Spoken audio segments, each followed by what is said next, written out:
pola raja kecil penguasa daerah di Indonesia kian hari makin lupa daratan.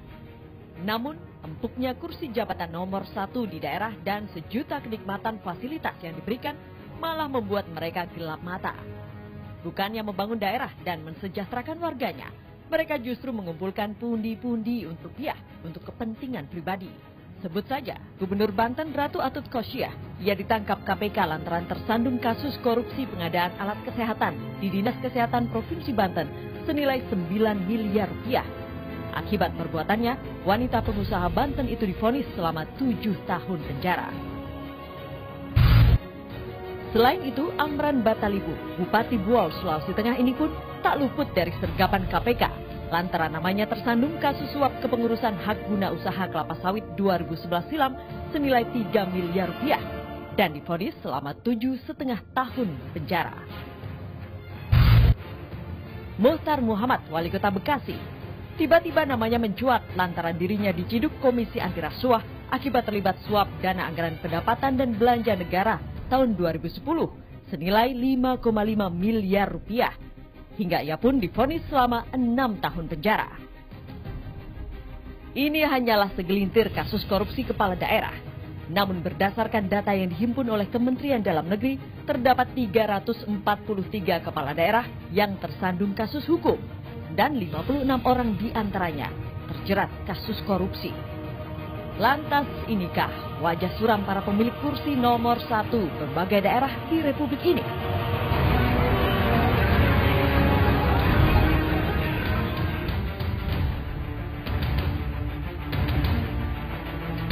Selamat malam, saya Arwi Diardi.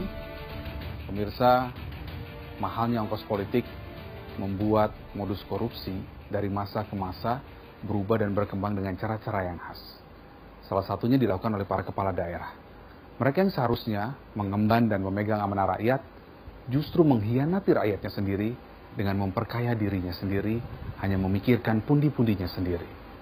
Data mengatakan lebih dari 50% para kepala daerah terjerat tindak pidana korupsi. Apa yang terjadi dengan mereka? Kami akan membahasnya malam hari ini terkait modus dan model korupsi para kepala daerah. Sudah hadir narasumber kami malam hari ini. Yang pertama ada Wakil Ketua PPATK Pak Agus Santoso. Selamat malam Pak Agus. Selamat malam. Kemudian ada mantan pimpinan KPK Pak Muhammad Yasin. Selamat malam Pak Yasin. Selamat malam. Assalamualaikum. Waalaikumsalam.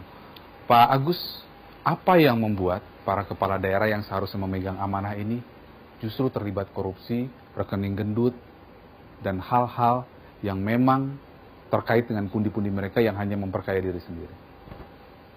Ya, memang sangat disayangkan ketika kebijakan berubah ya.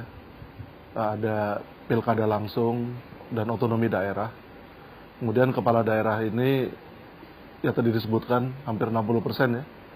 Kepala daerah ini tersangkut kasus korupsi, merampok kampungnya sendiri. Memang yang pertama tentu karena Indonesia ini kepala-kepala daerah itu merupakan kader partai, mesti kita pertanyakan juga kepada partai politik pengusung ya. Seharusnya partai politik mengusung kader yang baik. Yang kedua, otonomi daerah itu seyogianya tidak dijadikan seolah-olah kayak punya mbahnya sendiri gitu ya. Boleh diapa-apakan dengan melakukan misalnya abuse of power, memberikan perizinan semena-mena dan sebagainya. Yang ketiga, rakyat. Masyarakat juga harus cerdas memilih. Masyarakat jangan mau menggadaikan suaranya hanya untuk 10.000, 20.000, 50.000, 100.000 rupiah karena serangan Pak Fajar, lalu menggadaikan suaranya itu untuk 5 tahun ke depan. Jadi kalau kita lihat tadi data tadi yang disebutkan korupsi kepala daerah begitu banyak, itu memang dari sejak pilkada langsung yang kita amati.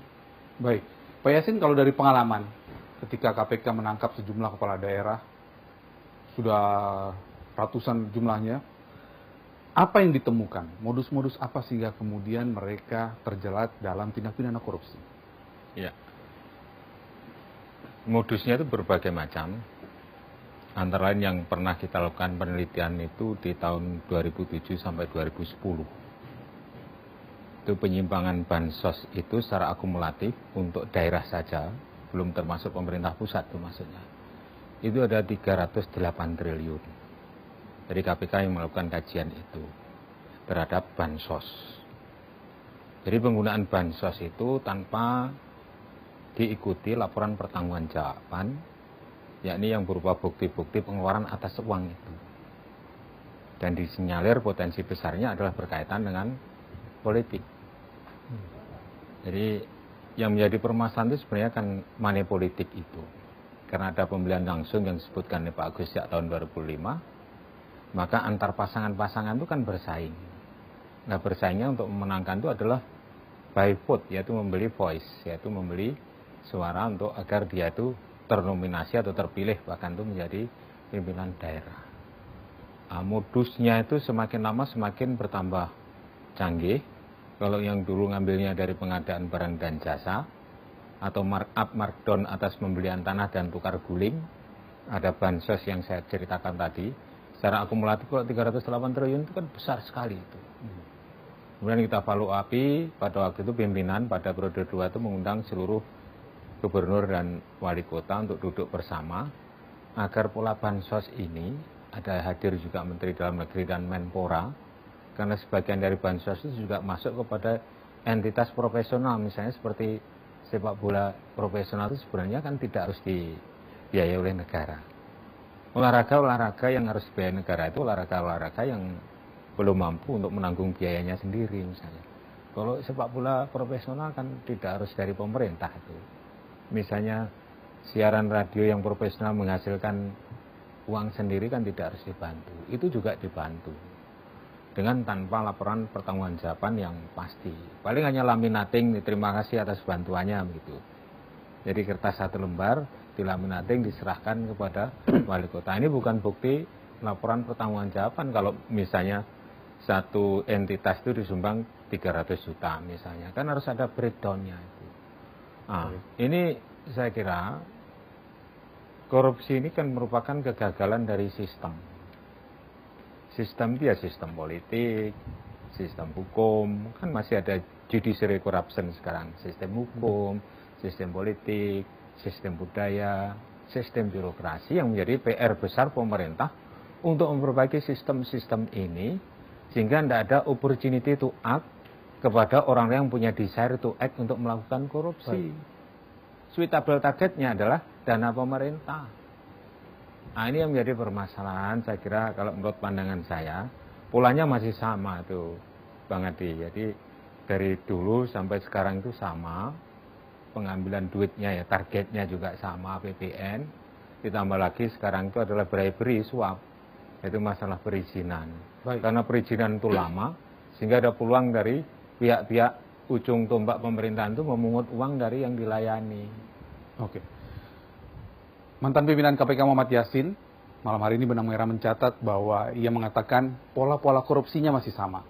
Apakah dana bansos, dana hibah, dana operasional para kepala daerah juga masuk bagian dari itu? Bagaimana cara mereka bermain memanfaatkan itu?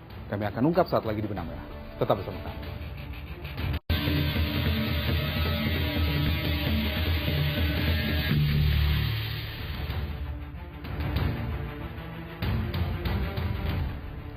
Anda kembali bersama Benang Merah dan kita juga kedatangan satu orang tamu lagi, anggota Badan Pemeriksa Keuangan Republik Indonesia, Pak Sanul Kossasi. Selamat malam Pak Sanul. Ya, malam. Baik. Malam. Saya mau langsung ke Pak Sanul. Bagaimana perkembangan WTP atau wajar tanpa pengecualian laporan WTP di BPK sejauh ini terhadap daerah-daerah? Kemarin kita baru laporkan ke Presiden ya, bahwa memang di satu sisi ada penurunan kualitas. Kalau kita bandingkan dengan 2013, 2014, dan 2015, nah, 2013, 2014 ada 252, 2014, sementara 2013 156 WTP, artinya ada perbaikan ini, menjadi 252. Nah, kemarin di tahun 2015 ada sedikit penurunan, karena ada pola pemeriksaan yang berdasarkan akrual. Jadi berdasarkan akrual ini banyak teman-teman bupati, kepala daerah ya, dan para gubernur belum memahami tentang hal ini. Kami bisa maklumi itu.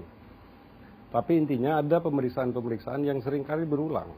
Itu yang kita tekankan kepada para kepala daerah, kepada pelaksana di daerah, agar hati-hati terhadap hal ini. Kalau pemeriksaan laporan keuangan, itu kan kita menerbitkan opini, namanya WTP dan WDP serta disclaimer. Tapi ada juga pemeriksaan kita dengan tujuan tertentu. Pemeriksaan dengan tujuan tertentu itu ada hal-hal yang memang harus ditindaklanjuti oleh mereka. Nah, Pak Sanul, yang menarik meskipun WTP itu katakanlah banyak begitu ya, tapi mengapa kemudian kepala daerahnya justru banyak juga terlibat kasus korupsi? Nah, ini dia memang masalah. Harus dijelaskan ini kepada masyarakat bahwa sangat berbeda terhadap laporan keuangan, pemeriksaan laporan keuangan dengan laporan pemeriksaan yang memang kita khususkan untuk hal-hal tertentu. Kalau pemeriksaan laporan keuangan itu adalah kebenaran transaksi, kebenaran pembukuan, sesuai dengan kaidah perundang-undangan yang berlaku. Dia mendapat wajar tanpa pengecualian, bukan berarti tidak korupsi. Nah, karena kalau terhadap satu yang sering kali terjadi di daerah itu adalah kejadian-kejadian di mana terhadap satu proyek ada pemahalan, ya, ada yang fiktif, ada yang penggantian yang tadinya baru diganti dengan bekas. Nah, ada juga laporan-laporan transaksi yang tidak konsisten melaporkan. Laporan kas di daerah harian yang tidak dilakukan rekonsiliasi misalnya. Itu seringkali terjadi. Nah, korupsi itu adanya di sebelah sini.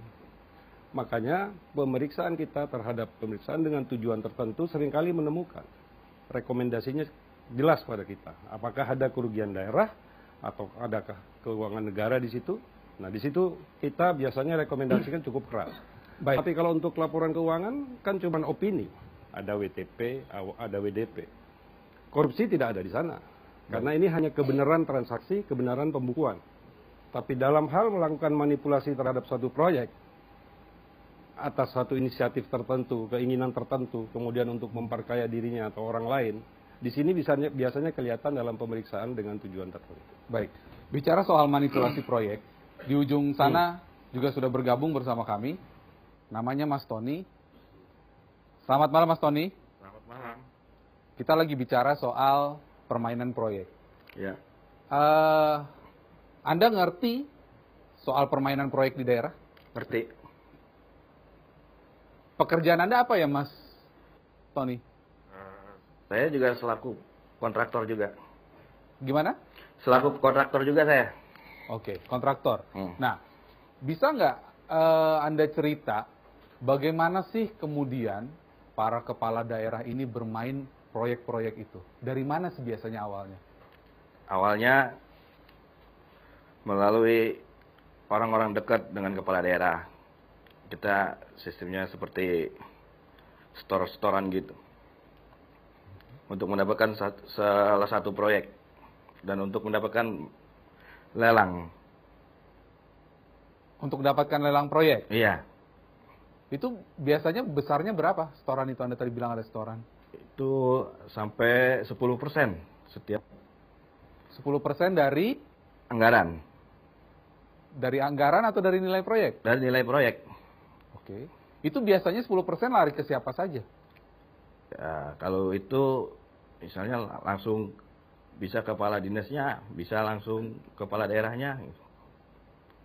Oke.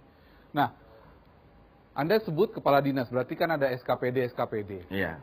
SKPD itu bermainnya di mana dan sebagai apa sih biasanya? Maksudnya? Fungsinya SKPD itu bermainnya di mana? Seperti apa? Bermainnya di setiap kegiatan. Oke. Jadi misalnya ada salah satu lelang yang harus dimenangkan. Nah, dia melalui stafnya atau ajudannya melobi kontraktor itu supaya bisa menang lelang. Seperti Anda ini di lobi berarti ya? Iya.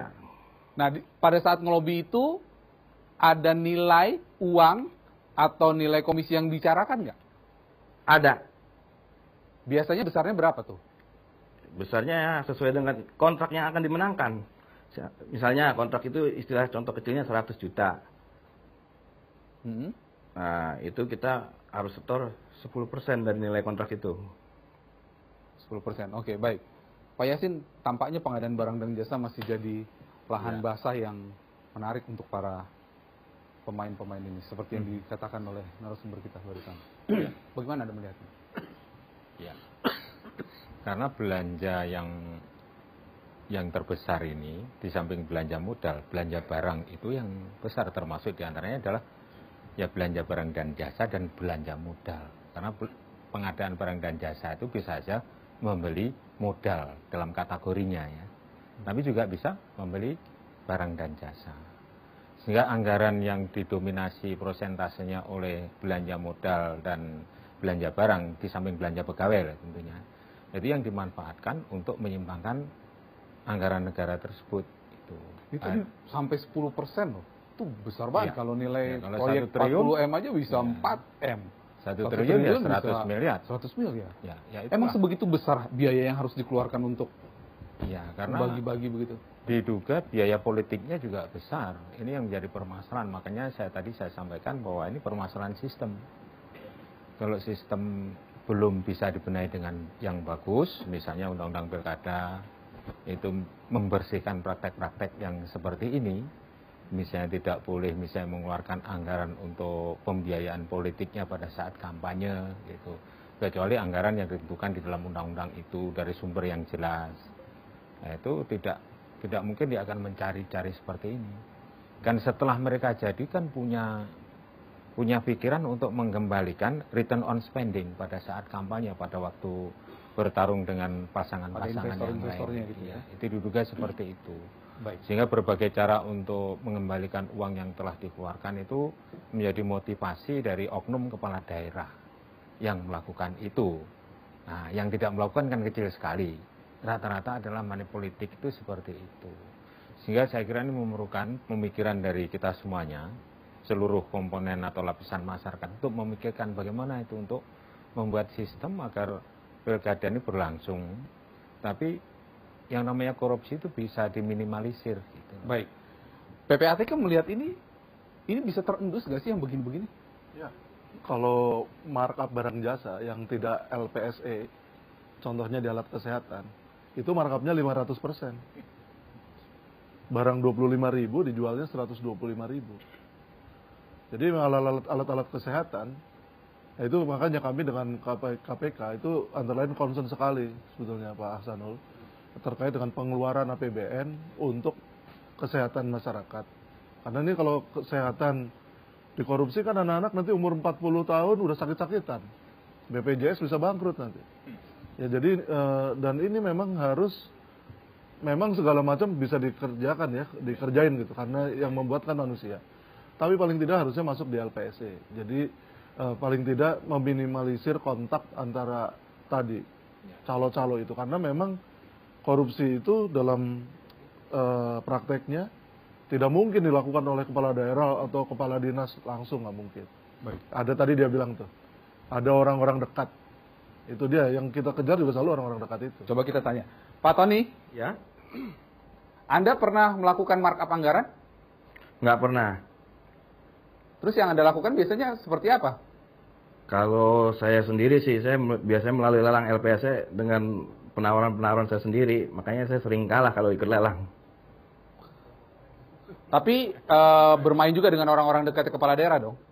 Nggak, kalau saya paling beli udah SPK jadi baru saya beli gitu. Misalnya ada take over gitu.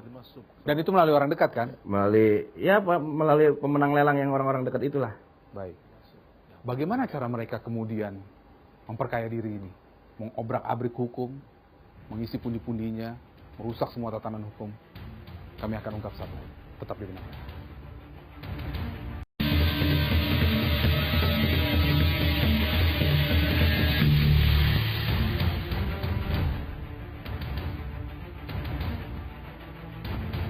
Anda kembali menyaksikan Benang Merah. Bagaimanakah kemudian modus-modus korupsi yang ditemukan oleh Badan Pemeriksa Keuangan dari para kepala daerah ini? Pak Ahsanul, modus-modus apa yang kemudian yang sering ditemukan oleh BPK?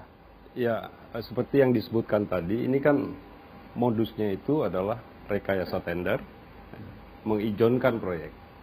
Jadi ini memang bagian dari ongkos demokrasi kita yang begitu mahal. Mungkin ya, saya katakan mungkin karena jika ada satu kepala daerah ya, dia maju sebagai di satu pilkada, kemudian disumbang oleh tertentu dengan janji proyek, itu udah ijon kan namanya. Mengijonkan proyek, dia harus mendapat proyek tertentu, akibatnya agar dia menang, dia harus merekayasa tender.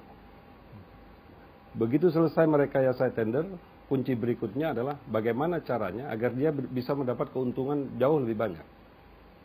Dia lakukan misalnya manipulasi terhadap barang-barang yang dibeli. Pemahalan, kalau istilahnya markup. Yang kedua adalah mengganti barang baru, padahal barang bekas, diakui sebagai barang baru.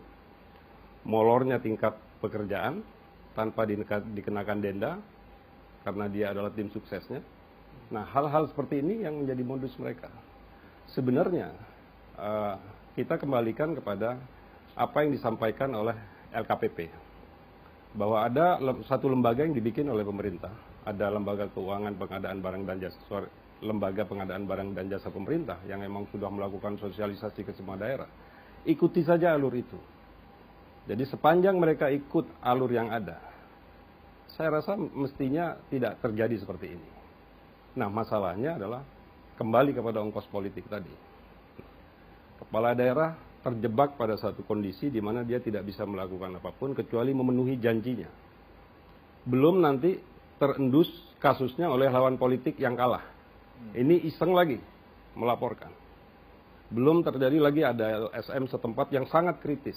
Akhirnya kepala daerah ini tidak bisa bekerja.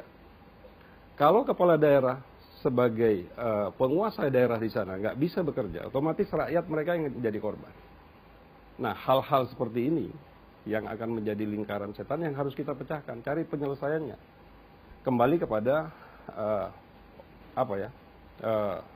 obligasi, moral obligation dari setiap pemerintah, dari kepala daerah itu sendiri untuk memperbaikinya.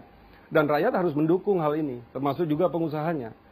Nggak bisa pemerintah atau kepala daerah hanya ingin bersih sendiri, sementara pengusahanya terus merayu, terus berupaya untuk mengintervene dirinya sehingga mempengaruhi dia untuk mengambil kebijakan-kebijakan yang tidak pro rakyat. Baik. Hal ini yang harus dibatasi, dicari jalan keluarnya. Satu-satunya jalan kalau BPK menemukan itu, undang-undang mengatakan kepada kita, ya kita harus serahkan kepada aparat penegak hukum. Baik. Saya mau ke Pak Tony dulu. Pak Tony, Ya? masih bersama kami? Saya dengar kabarnya Anda juga tahu soal lelang-lelang jabatan itu ada harganya katanya. Iya. Nah, itu kayak apa sih? Maksudnya ada harganya itu gimana ya? Maksudnya mau jadi kepala dinas tuh harus bayar gitu? Iya, seperti itu. Karena kan di situ juga memang ada seperti semacam lelang-lelang proyek juga, jadi sama. Jadi siapa yang mau jadi kepala dinas atau menjadi kasih. Itu biasanya modusnya gimana ya itu? Cara-caranya itu gimana biasanya? Artinya gini, ketika kepala dinas A kosong, itu uang itu atau besaran untuk menjabat itu datang dari mulut siapa? Dari kepala daerahnya sendiri atau dari orang kepercayaannya atau gimana? Dari orang kepercayaannya. Jadi orang kepercayaannya itu sudah mengantongi nama-nama yang bakal mau duduk di salah satu SKPD. Oke. Gitu. Kemudian? Ya, kemudian dia menawarkan sejumlah uang untuk supaya bisa duduk jadi kepala dinas seperti itu. Berapa sih biasanya harga kursi kepala dinas?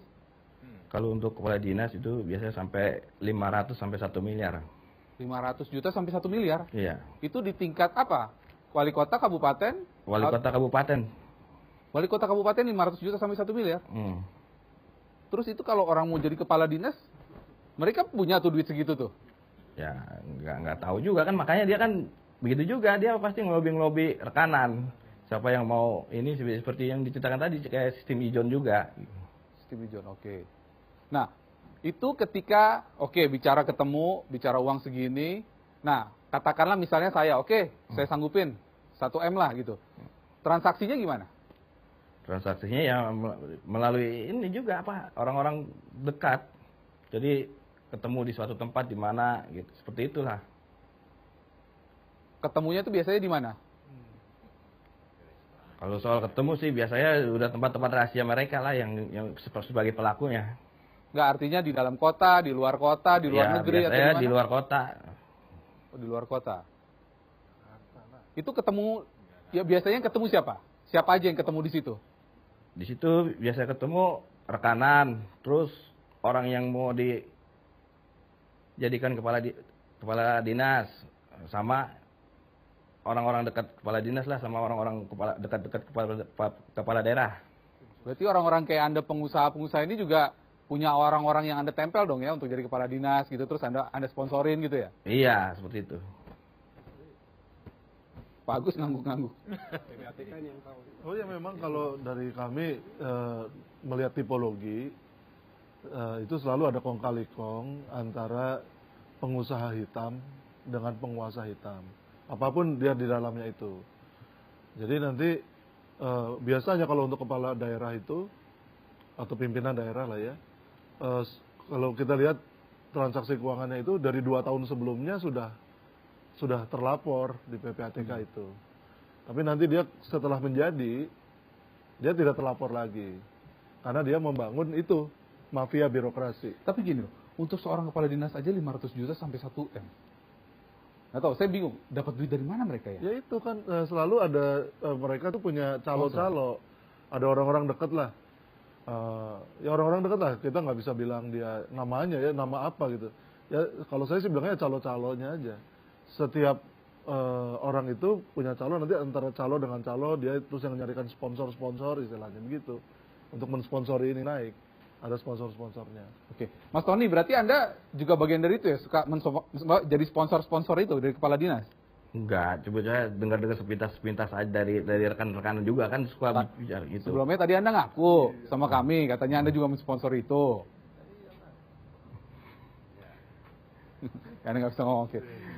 Kita masih akan ungkap lebih jauh bagaimana kemudian tadi dana bansos, dana hibah, dan yang lain-lain, dana perjalanan dinas, dana operasional bisa kemudian dimanfaatkan untuk celah korupsi. Sesaat lagi di Penanggal.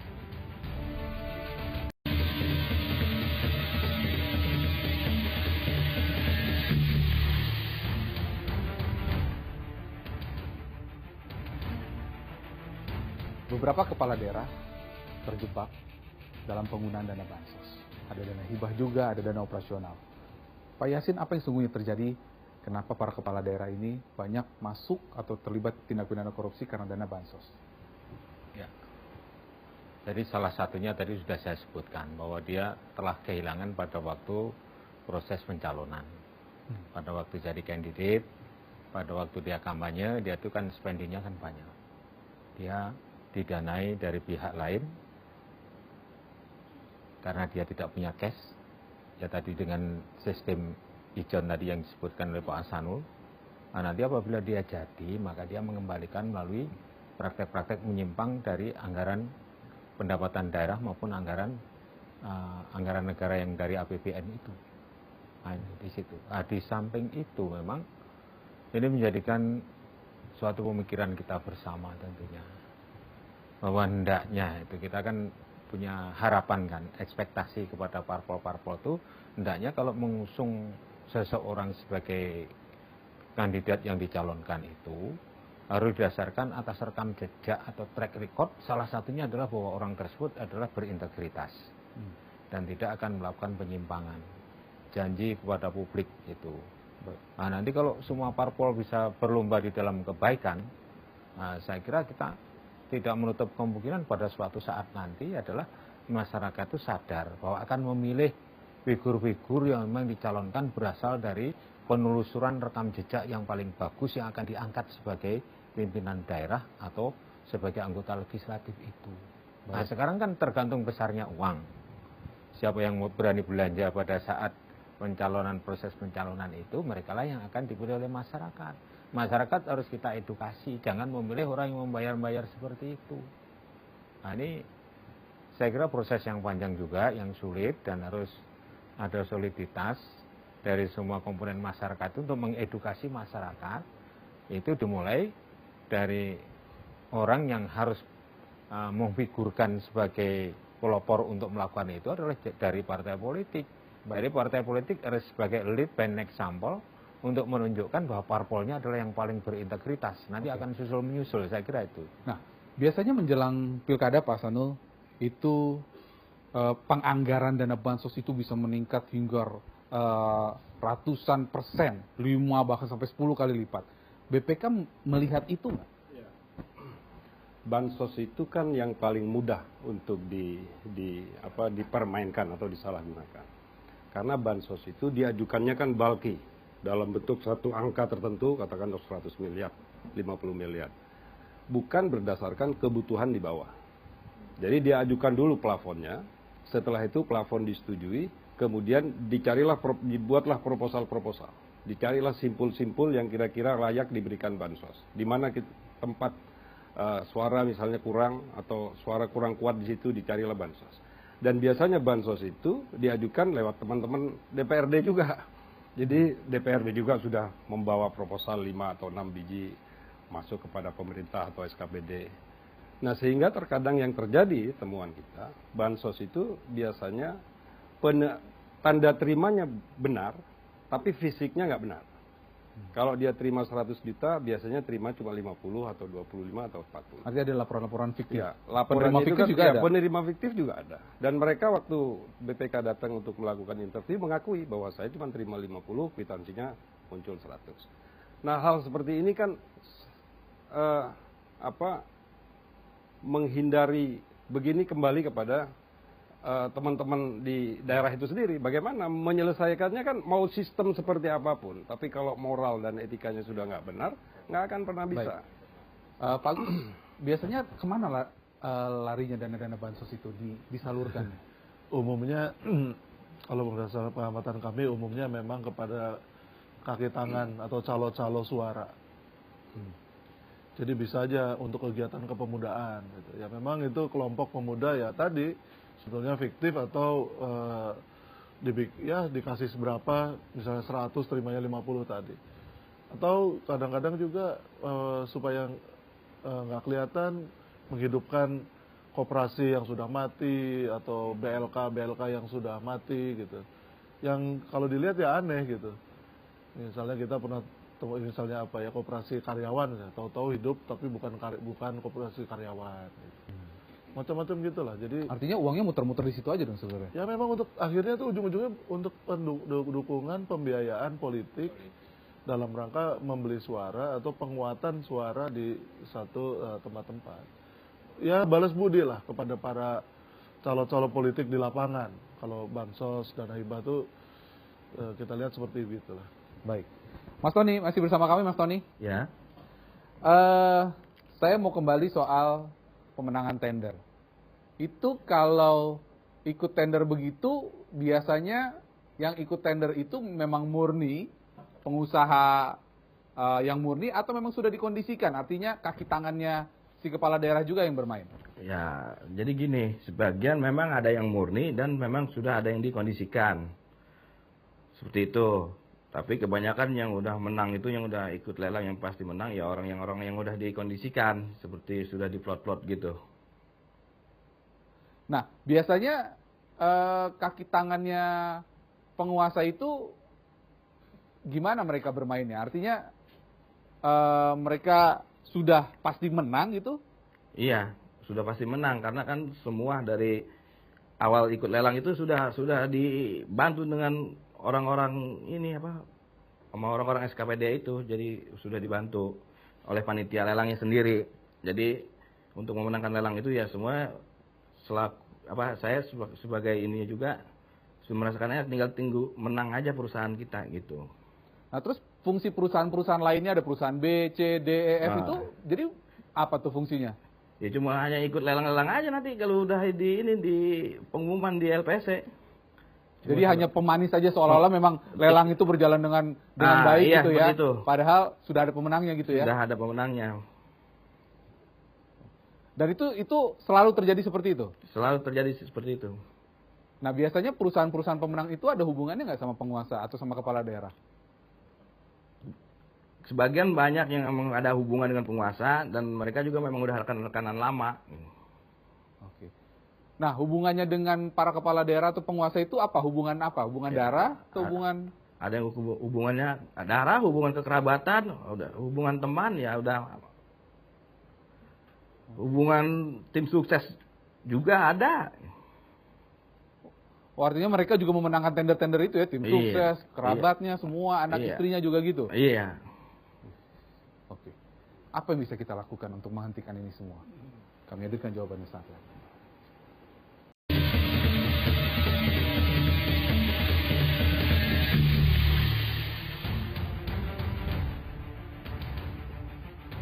Anda masih di Benang Merah. Sebelum ke narasumber kita bertiga, saya mau ke Pak Tony sebentar. Pak Tony, Ya. tadi kita bicara soal pemenang tender. Nah, bagian-bagian itu, uang itu kan kemudian diberikan kepada kerabat-kerabat atau orang-orang dekat. Itu biasanya dalam bentuk apa? Transfer atau tunai? Itu dalam bentuk tunai. Biasanya ketemuan di luar daerah.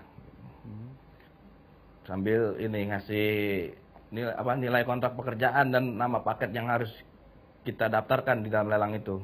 Uang itu biasanya dimasukin di kardus-kardus ya? Iya. Satu kardus itu biasanya nilainya 1 M gitu ya? Enggak. Jadi sesuai dengan kontrak aja. Seandainya kan gini, saya dapat anggaran 1 miliar yang harus disetorkan 10%. Berarti 100 juta kasih. Oke. Tapi itu ke kerabat-kerabatnya kepala daerah juga? Itu melalui orang-orang dekat kepala dinas dan orang-orang dekat kepala daerah. Oh, berarti mereka nggak pernah terima langsung, tapi mereka terima dari orang dekat ya? Iya. Dari kepala dinas, dari ajudan, begitu? Iya. Oke. Nah, terus begitu sampai ke mereka, sudah? Sudah. Jadi, si kepala daerah ini nggak pernah main langsung ya? Mereka tangannya nggak mau kotor, begitu maksudnya? Iya. Oke. Baik. Pak Sanul, apa yang bisa kita ambil dari Benang Merah perbincangan kita malam hari ini? Penyelesaiannya cuma law enforcement, ya, sama kembali kepada diri kita masing-masing, kembalikan kepada masyarakat agar memilih pemimpin yang baik dan benar. Baik. Itu aja. Baik. Waktu kita tidak banyak, singkat saja mungkin Pak Agus. Kalau saya melihatnya karena tipologi pencucian uang itu melibatkan keluarga Batih ya. Jadi kita lihat yang di KPK juga itu kan para kepala daerah itu ada yang dipenjara dengan istrinya, ada yang dengan adiknya, ya, ada yang dengan keponakannya, dengan saudaranya. Jadi saya kira kita harus menghimbau setiap keluarga untuk mendidik anak-anaknya. Ayah jangan tega lah melihat anaknya dikasih makan uang haram, ibu juga jangan tega melihat menyajikan makanan yang berasal dari uang haram. Kalau kita tidak membangun mulai dari keluarga, tidak saling mengingatkan, tidak saling menasihati, saya nggak tahu lagi gimana bangsa ini ke depan. Itu aja. Baik. Pak Yasin terakhir. Ya, kalau saya ini begitu complicatednya permasalahan di Indonesia ini adalah perbaikan sistem. Jadi sistem itu diyakini bahkan bisa merubah yang korup menjadi tidak korup. Misalnya untuk layanan Samsat aja yang katakanlah drive-thru itu kan, itu 10 menit selesai, tak ada calo. Jadi yang lain-lain harus mengikuti perubahan sistem itu. Sehingga sistem yang katakanlah mikro ini bisa dikembangkan sistem yang makro menjadi apa yang disebut dengan e-government. E-government itu menjadi solusi juga. Ini sistem. Dan yang kedua adalah law enforcement, tapi berbarengan dengan pelaksananya dengan kegiatan prevention. Baik. Jadi ya dicegah, dari kalau hanya menghukum saja tuh pemadam kebakaran, tapi harus dicegah melalui sistem yang bagus, sehingga berjalan secara concurrent, maka tidak menutup kemungkinan itu cepat atau lambat negara ini berubah menjadi negara yang bagus. Baik. Apa yang kita perbincangkan malam hari ini semoga membuka mata kita semua. Tapi percayalah, tidak semua kepala daerah seburuk itu. Masih banyak di luar sana orang-orang yang baik, yang menjalankan sistem dengan baik. Mereka lah yang justru harus kita dukung dan mereka lah yang harus kita tampilkan untuk membawa citra negara ini bahwa tidak selamanya Indonesia ini dipenuhi oleh orang-orang yang korup. Kita harus mendukung mereka karena mereka lah orang-orang baik yang mungkin selama ini tidak pernah terlihat dan tidak pernah diperlihatkan. Kita ketemu lagi minggu depan. Selamat malam, sampai jumpa.